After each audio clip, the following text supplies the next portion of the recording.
தருமமிகு தமிழகத்தில் தலைநகராம் சென்னை மாநகரில் தியாகராய நகர் என்ற இடத்தில் அமைந்தருளியுள்ளது அருள்மிகு அகஸ்தியர் திருக்கோயில். அருள்மிகு லோபமுத்ரா சமேத அகஸ்திய பெருமான் எழுந்தருளியிருக்கின்ற திருக்கோயில்.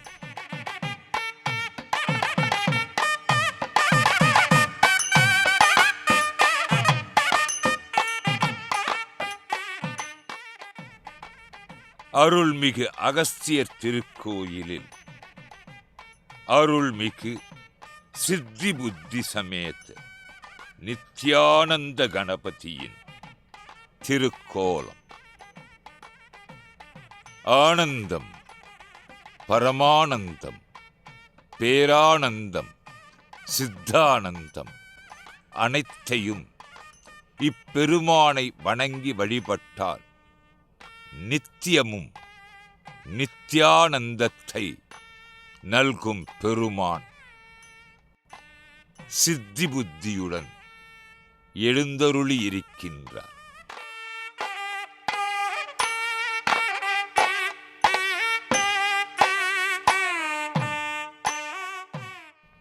சித்தி இச்சை. அந்த இச்சையை தன் புத்தியினால் சீர்தூக்கி ஆராய்ந்து விநாயகப் பெருமானை வழிபடுதல் வேண்டும். அந்த இச்சையானது ஆண்டவன் மீது அமைகின்ற பரிபூரண பக்தி.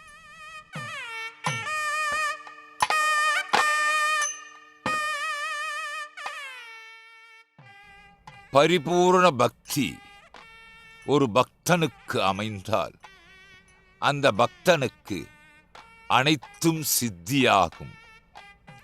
புத்தி நேர்கோட்டில் அமைந்திருந்தால் மட்டுமே.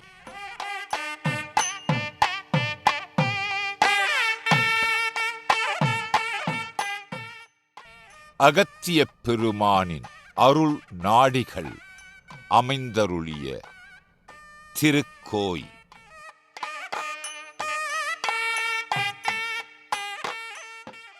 விநாயகப் பெருமானுக்கும் வியாச பகவானுக்கும் சம்பந்தம் அமைந்தது போல விநாயகப் பெருமானுக்கும் அகத்தியருக்கும் சம்பந்தம் அமைந்தருளி இருக்கின்றது. அது ஒரு யுகக்காலம். பர்வதராஜன் குமரி பார்வதியை சிவபிரான் இமயத்திலே திருமணம் செய்து கொள்ளும் நேரம். அனைத்து தெய்வங்களும் தேவாதி தேவர்களும் இமயத்தில் குழுமியிருந்தனர். அதன் காரணமாக வடபுலம் தாழ்ந்து தென்புலம் உயர்ந்தது. இதனை சீர் செய்யும் பொருட்டு சிவபிரான் அகத்திய முனிவரை அழைத்து தென்னாடு செல்க என்று அருளினார்.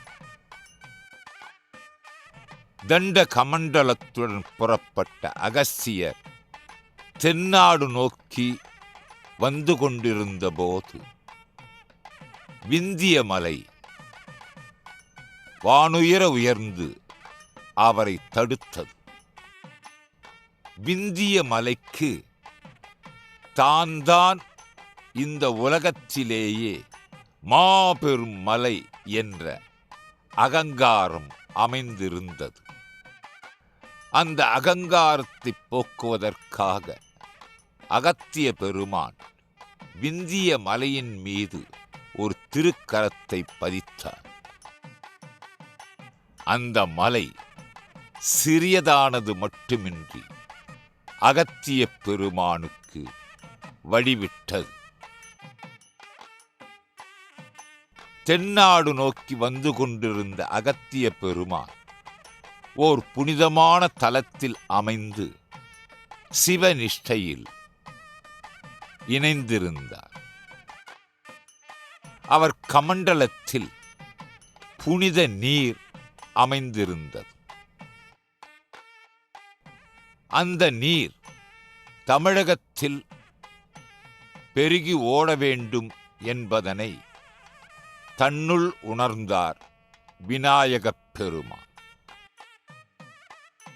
ஒரு காக்கை வடிவெடுத்து கமண்டலத்தில் உள்ள நீரை கீழே தள்ளி கொட்டினார்.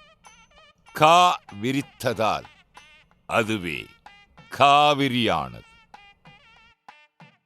காவிரி பெருக்கெடுத்து ஓடி தமிழகத்தில் பாய்ந்தது.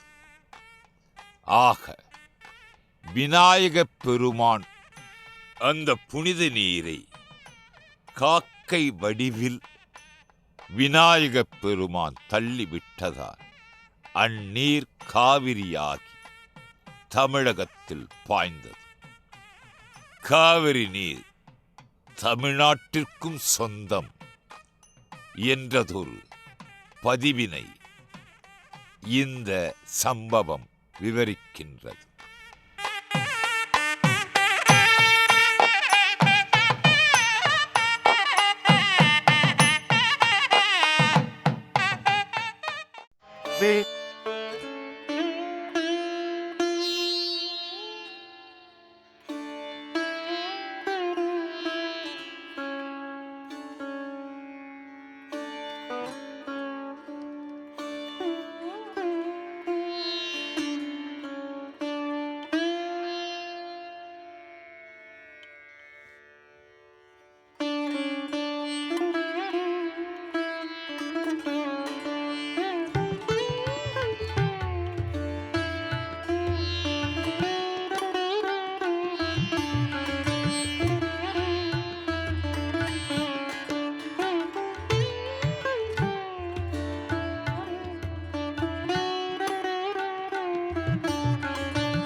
अनुरागं सेरे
ஆ எழுத்தின்றி வேறு எந்த எழுத்தும் ஒலிக்க முடியாதோ அதேபோல் விநாயகப் பெருமான் இன்றி வேறு எந்த தெய்வ பூஜையும் இல்லை. ஸ்ரீவைணவர்களும் தங்கள் ஆலயங்களில் இடம் கொடுத்து இவரை தும்பிக்கையாழ்வார் என்று வழிபடுகின்றனர். அருள்மிகு சித்தி புத்தி சமேத நித்யானந்த கணபதி ஆனந்தமாக இருப்பவர், மகா பெருமையுடையவர், சச்சிதானந்த சொரூபி, அனைத்து குணங்களையும் கடந்தவர், தேகம் கடந்தவர், காலம் கடந்தவர், முத்தொழில் நடத்துபவர், வேதம் தொகுத்த வியாசருக்கு பரம அருளை அருள்பாலித்தவர், அருள்மிகு சித்தி புத்தி சமேத நித்யானந்த கணபதியை ஓம் எனும் சப்தம் பிரம்மம் என்பதாக மனதில் தியானிப்பது நலம் நல்கும். சர்வமும் ஓங்காரமே. யாகங்களில் ஓம் என்ற சாமகானம் செய்யப்படுகிறது. வேதாரம்பத்தில் ஓம் என்று தொடங்கி வேத ஞானத்தை மனிதன் அடைகிறான். அந்த பிரணவத்திலேயே பிரம்ம பாவத்தை எய்துகிறான். பிரணவத்தை முன்னிட்டு செய்பவை அனைத்தும் சித்தி அடையும் என்பதால் ஓம்காரத்தை பிரம்மம் என்று உபாசித்தல் வேண்டும் என்கிறது தைத்திரிய உபனிஷத்.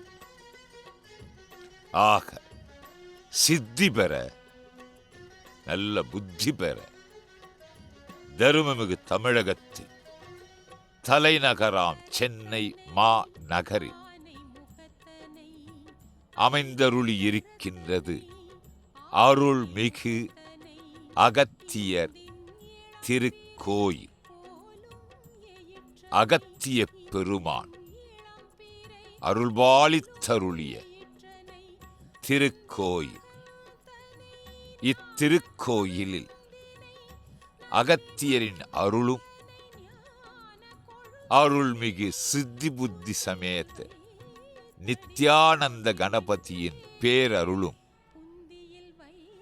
பக்தர்களுக்கு நிச்சயம் அமையும். எந்த தோஷமாயினும், எந்த எதிர்மறை சக்தியாயினும், எந்த இடர்பாடுகள் ஆயினும், எந்த துன்பங்கள் ஆயினும், எந்த மனக்கிலேசங்கள் ஆயினும் இப்பெருமானை வணங்கி வழிபட்டால் அனைத்தும் அப்பெருமானின் பேரருட் கருணையினால் அந்த மனிதனை விட்டுச் செல்லும் என்பது சத்திய உண்மை. அதற்கு காரணம் பெருமான் நித்யானந்த கணபதி, நித்தமும் ஆனந்தம் தரும் கணபதி, அதிலும் சித்தியும் புத்தியும் இணைந்த கணபதி. அருள்மிகு அகஸ்திய பெருமானின் திருக்கோயிலில் அற்புத கணபதியின் அருள் தரிசனம்.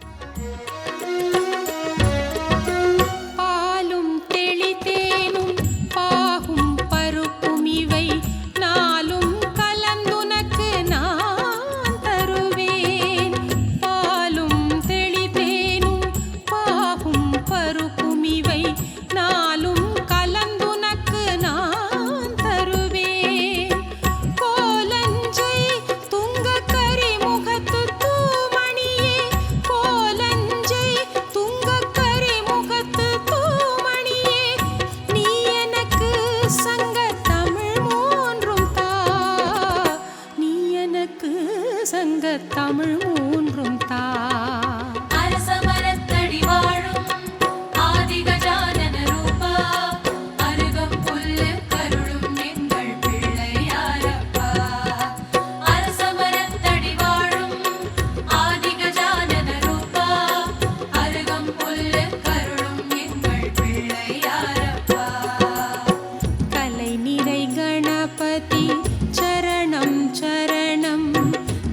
பிரமுக குண